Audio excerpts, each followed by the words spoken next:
The North Must Remember, Episode 9 review, consisting of videos 81 through 85. Thank you for those who have seen this through with me to the end. Reactions were overwhelmingly positive, but not 100% positive, which I like. You can grow through criticism, and constructive criticism can make you see things that you wouldn't normally see. The overall result is a better creator and a better product, so let's get into this. Video number 81, Jon is alive. Why, do you ask? I could have done a better job of explaining this, but to do so would have been from Dany's perspective, and that would have taken away from some of the mystery behind her new position, so I left it kind of open-ended, to be explained later in Season 9. But I'll address it here for the hardcore readers who actually watch these reviews. Dany said to Bran, "I feel his presence more every hour." Her transformation was not a quick process. It took more than a few seconds for her to transform, perhaps maybe a few hours. But it was far along enough for her to be able to leave the Isle of Faces. Jon's health continued to decline as he lied in the snow. Sam stated that his wounds reopened, except for his heart wound, so I believe Dany used the magic to transform, but stopped short of draining Jon completely, perhaps due to the pleading from Bran. Back to the story. Jon wakes to see Sam and is filled in on what has happened over the past few weeks. Jon's concern is for Dany, whereas Sam's concern is the stability of the realm. Jon decides to curb his desire to find Dany because he's needed in King's Landing, as the anointed king. This is a dilemma for Jon. His confidence in leadership positions is likely shaken considerably. The masses desiring Jon to be king makes sense, as does Jon's reluctance to accept. He decides to accept temporarily to change a few laws and then abstains from it, recommending the Baratheon heir. Gendry is accepting. Some concerns were communicated as Gendry remains quite ignorant, but then again also was Tommen. Tywin counseled Tommen on what makes a good king, those he surrounds himself with. If Gendry has a good counsel, then he would be likely to succeed. So Jon's lack of interest in the throne in HBO's adaptation makes sense because it is widely believed that his disinterest was due to his loyalty to Daenerys. I think this is incorrect. I think it's due to his own experiences in leadership. His wildling immigration leading to his assassination, then his militaristic failures as King of the North leading to the loss of Winterfell. Jon's disdain for being thrust into leadership makes sense. He likely wouldn't be opposed to all forms of leadership, just that he believes to be outside of his wheelhouse. So his devotion to protection of the North, i.e. the wall rebuilding, again, makes sense. Quick side note, Jon is intended to change the rules regarding service of the Night's Watch. Knowing Sam would later on elect him as Lord Commander, he appointed all the wardens, except the North. Prior to this, he acknowledged that they would need to be involved in politics of the realm in order for the Night's Watch to remain relevant and formidable. The Brienne knighting. It was one of my favorite moments of the show. Removing it from this story was extremely unsatisfying, as Brienne was probably the most deserving character of a knighting. However, having her name invoked during every knighting ceremony now until the end of time I believe to be an adequate consolation. Alright, moving on to video number 82. I try to keep Arya's dedication to defiance and independence true, but also respect her feelings toward Gendry. I think I found a good balance there. Arya will be in a relationship with Gendry, but refuses to marry, so I consider their relationship to be monogamous. Tyrion's counsel to Gendry I wanted to make evident, but also didn't want to show Gendry as completely inept. The main reason I didn't want to have a spurious or actionable death for Cersei was in order to have a scene where Arya, Sansa, and Cersei would all be able to kind of confront each other. Sansa made it very clear in Season 7 that she would not enter King's Landing as long as Cersei was queen. So I had to peacefully remove her in order to have Sansa come to King's Landing to make that scene possible. During the trial, Cersei reveals to Gendry a bit of a lullaby, but I wanted to kind of leave it open-ended, letting the audience make up their own mind as to what it means. Kinda, if you know type of moment, and I'll just leave it at that.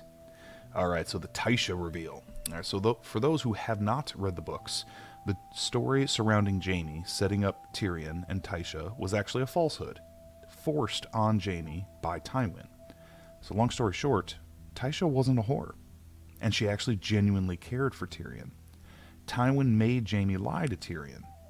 In the books, Jaime reveals this to Tyrion, the fact that he lied to him, when he sets him free from jail, and is a major motivator as to why Tyrion confronted his father, resulting in Tywin's murder.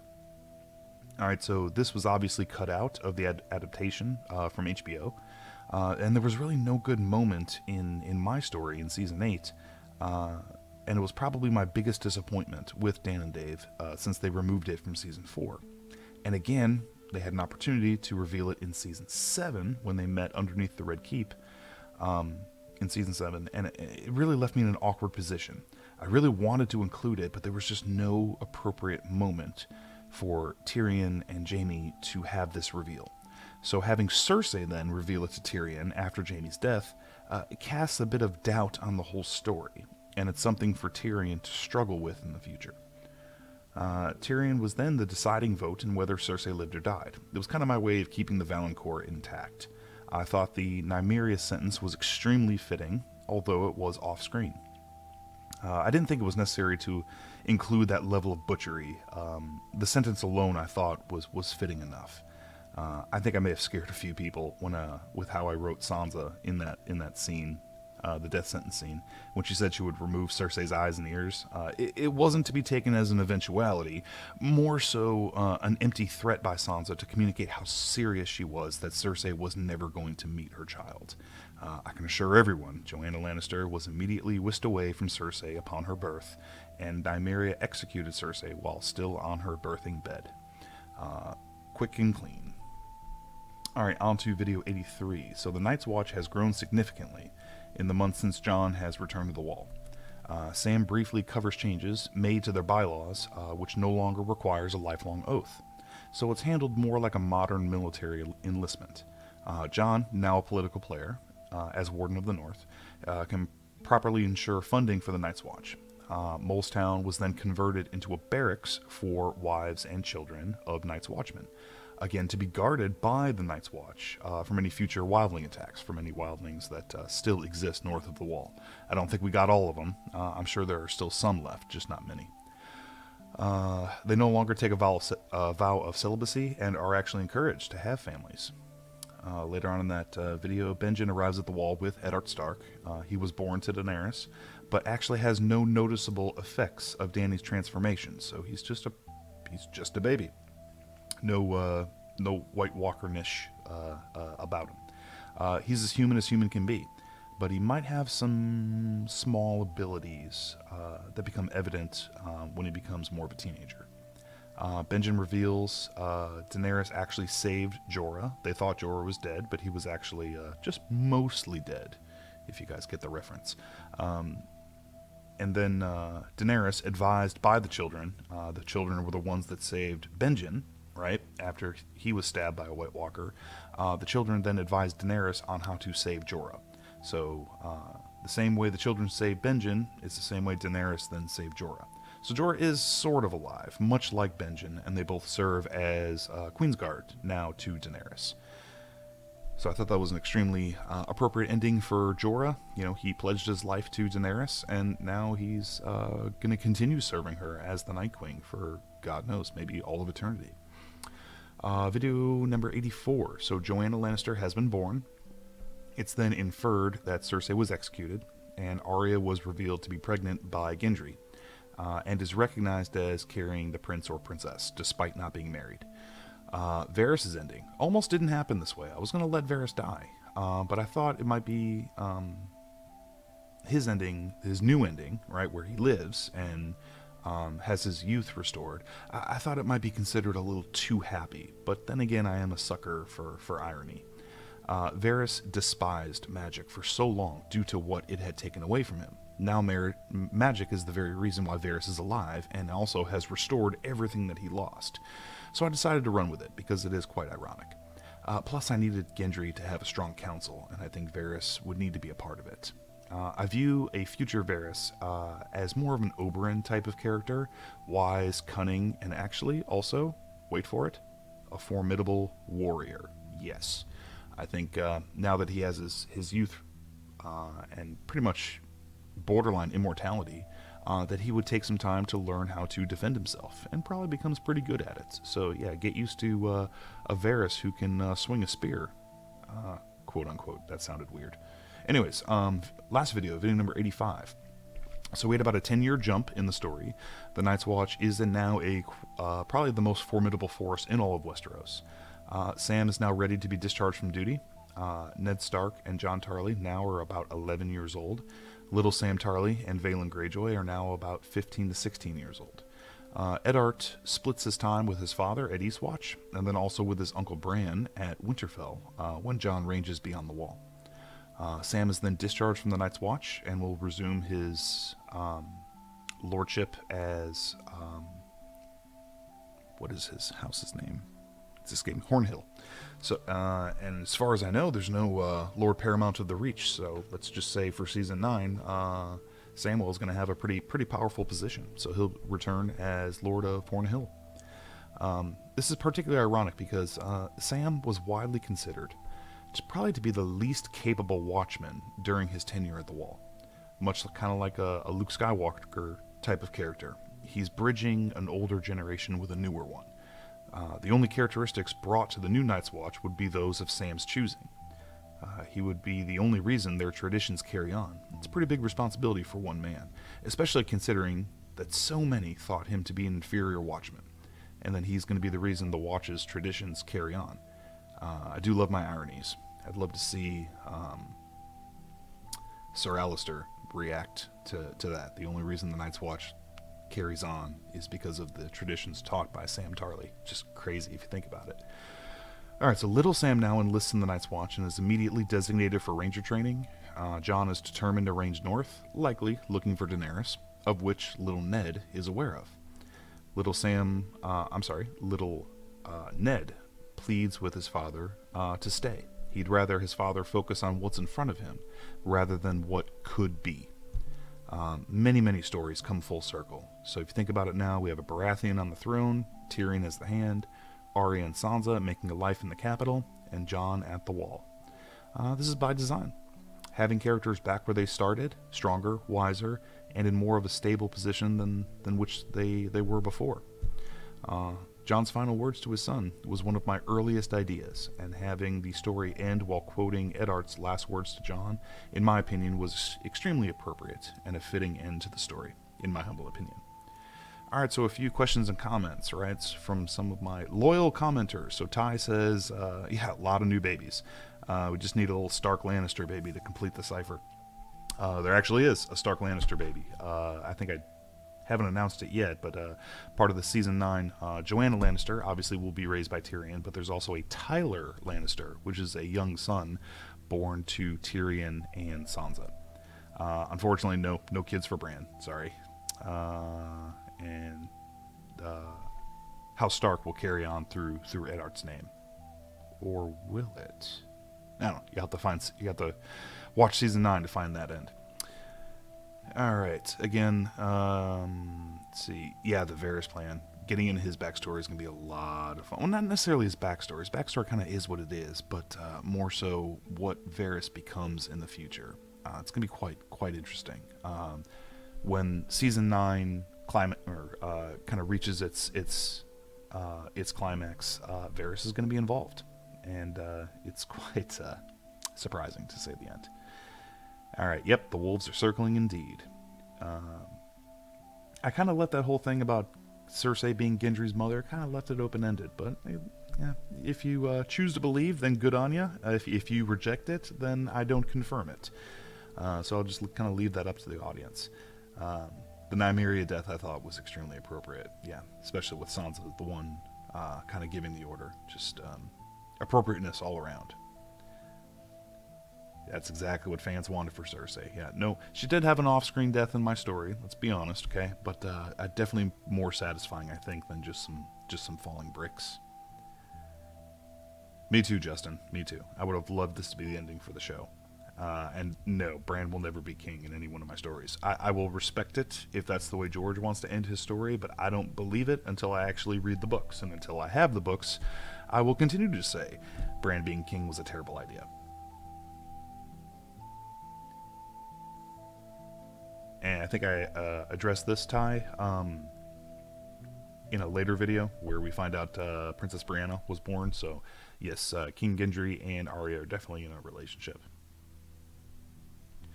Alright, so we'll move on to character review now. For the last one will be Tyrion Lannister. Alright, so Tyrion has received a lot of criticism over the past few seasons for terrible decision making and bit of a lack of spine.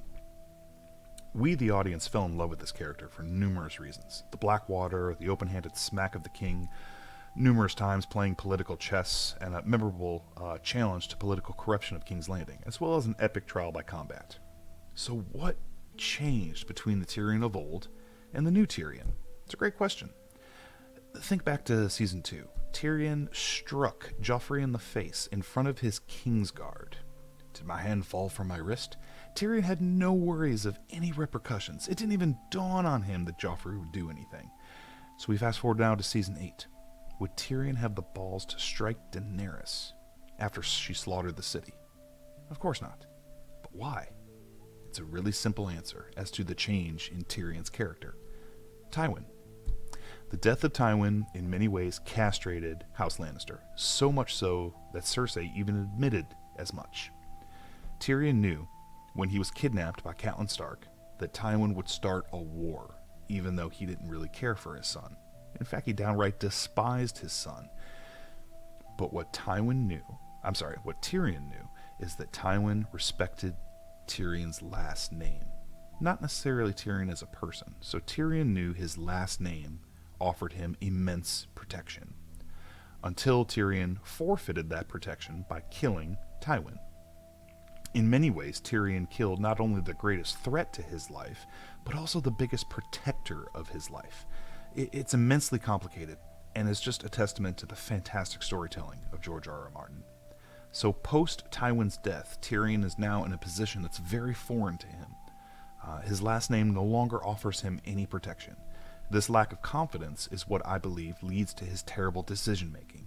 He is no longer confident or wise. He now acts not only in his own self-interest of those he serves, but he must now act not only in his own self-interest, but also in the self-interest of those he serves, which means less risk-taking and more political compromise, which could be described as naive at best. In my opinion, this is the reason for the drastic change in his character, and I find it to be very believable. The fact that Tywin's death was really a pivot moment in Tyrion's character.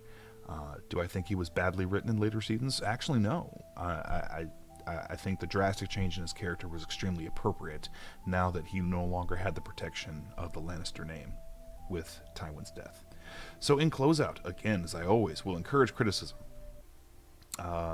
Would love to hear your comments and your thoughts on not only the review, but the story as a whole.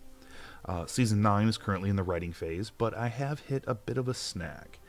A major point of Season 9 was to explain how Daenerys had hatched her dragons. And then we all saw the House of the Dragon trailer. I was excited, but also a little bit worried for one reason. That little dragon egg incubator. It may have derailed one of my major plot points or plot lines. So I don't want to have these stories contradict each other. So I may wait until after the first season of House of the Dragon to air before I release any Season 9 videos. Please rest assured I will be writing as House of the Dragon airs. But that leaves a few months of downtime before I post Season 9 videos. So during that downtime, I'm planning on producing 3 small videos that may interest you. So I'm going to do a Season 8 character review. It's a bit of an in-depth reasoning as to why each character had to die or why they found themselves in their particular ending. For example, Sansa. Many could argue she never faced any repercussions for her actions based on her ending. I would actually disagree. Sansa found herself to be probably a little frustrated with her ending, of which I'll explain in that video, kind of the reason as to why I'm doing it, along with every other character. such as why I thought it was appropriate for Bronn to die by the sword rather than being Lord Paramount of the Reach. Don't even get me started on that. Alright, so I haven't had a chance to review each character. I only did one character per review, so it's only 9 characters. Plus, there's things I couldn't reveal, right, in like an episode 3 review, because there's still more having to do with that character that I couldn't reveal. Now that the story's over and done with, as far as Season 8, I can go into these characters a little deeper. So that's one video. I'll also do a Season 9 preview of all of our new characters. As one of my commenters pointed out, a lot of babies flying around, right? So we got Joanna Lannister, daughter of Jaime and Cersei. Tyler Lannister, son of Tyrion and Sansa. Vaelin Greyjoy, son of Theon. Brianna Baratheon, daughter of Gendry and Arya. Eddard Stark, son of Jon and Daenerys. Jon Tarly, son of Samwell and Gilly. And then, of course, little Sam Tarly, the adoptive son of Samwell and Gilly, now a member of the Night's Watch. So I'll do a video on that portion of new characters, what their traits are, what they look like, what their capabilities are, what are their strengths and what are their weaknesses, so on and so forth. I'll go ahead and give you a little bit of a teaser here real quick. Eddard Stark actually identifies more with his mother, whom he's never met, than his father. So he kind of embraces the Dothraki culture. He learns to speak Dothraki. He actually has not a Khalasar, but he's got a couple Blood Riders that he rolls with. Kind of his best friends are Dothraki around the same age as him. The Dothraki actually kind of merged with House Giantsbane. They're kind of the cultural outsider. I won't say outcasts, but I'll say outsiders to Westeros. They're not used to the Westerosian culture, being wildlings and Dothraki, so it makes sense that they would kind of just gravitate towards each other. So with Eddard spending some time in the north, he gets a lot of exposure to the Dothraki and is very curious about their customs, and he learns a lot from them, including how to speak Dothraki. So that's just a little taste of all these new characters and things I'm willing to reveal before I put out Season 9. Alright, so then the third video I plan on doing before I release Season 9 will be a Season 9 teaser where I address all of the major storylines I plan on answering in Season 9. 2 of them for sure will be how did Dany hatch her eggs, and why she was immune to fire, along with many other storylines. Please be on the lookout for those in the coming months, and when House of the Dragon Season 1 is completed, I will hopefully start uploading Season 9 videos. As Season 8 was named The North Must Remember, a working title for Season 9 will be, drumroll, Blood of Kings. Again, that's Blood of Kings. As always, thanks for watching. Please like, subscribe, and comment, as I really enjoy interacting with everyone who's on this who enjoys this content. Take care. I'll talk to you all again soon.